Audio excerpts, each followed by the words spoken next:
by news and consumed by time. Here we are, of course, as we approach summer, actually getting a little bit warmer. But there's lots to discuss this morning, ladies and gentlemen. Archbishop Welby, or Archbishop Wokeby, the Archbishop of Canterbury, is it? Yes, that's right, he does, isn't it? This is a man who runs the Church of England. He's the top bod in the Church of England. He apparently is God's representative on earth, according to him. He's previously said that people who vote Tory are a bit ungodly. He now says that it is morally unacceptable for migrants to be sent to Rwanda.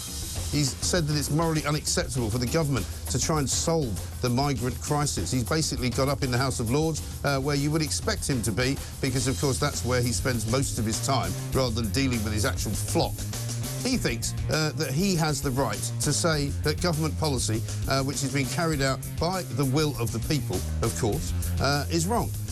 He doesn't give an answer as to what we should do, but I suspect very much that he thinks we should allow anyone who wants to come to Britain, no matter who they are, no matter how they come here, and no matter where they're from, and regardless of what they may have done in the past. The problem for Archbishop Welby is that he's got it completely wrong. His compass is morally off. He doesn't have a clue what he's talking about. And in fact, he is a man who is morally, in my view, completely and utterly unacceptable.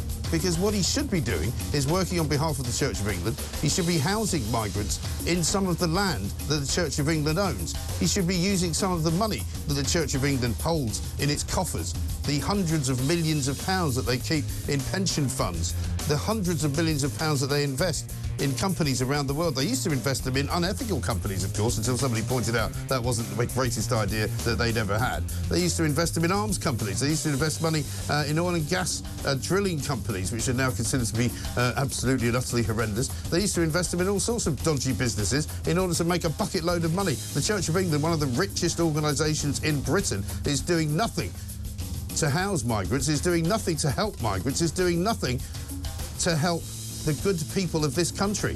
But I'll tell you who they are helping. They're helping the people traffickers. Yes, that's right. They're giving them succour and comfort. They're saying people should be allowed to pay £5,000 to human traffickers to come to this country so that they can live here illegally.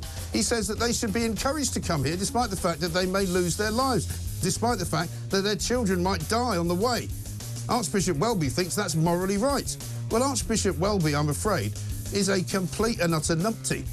And he should be called out for it, and he has been called out for it by government ministers, because he, along with a lot of other people in the House of Lords, is an absolute and utter waste of space. I wonder whether he's donating his fee from yesterday's appearance in the House of Lords. I'd like to know the answer to that, because all you've got to do if you're in the House of Lords is turn up and they give you 350 quid just for the privilege. And you can have a subsidised meal while you're there. Marvellous, isn't it? It's also the only place in the entire part of the Houses of Parliament where you can go out the terrace and have a cigarette. That's all right as well. You don't have to worry about the laws. They're for the little people. They're not for us lords.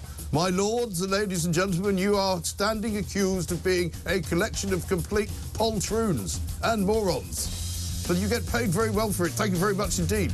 Would you like another £350, my lord? Would you like some cheap food, my lord? How about some cheap drink, my lord? Don't worry, the taxpayer's an idiot. He'll pay for it. These people are an absolute anathema to democracy. Are they not?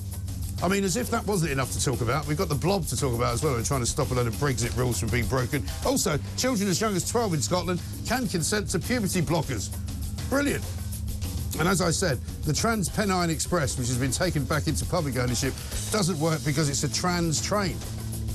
We'll get round to explaining that later for those of you at the back who don't understand.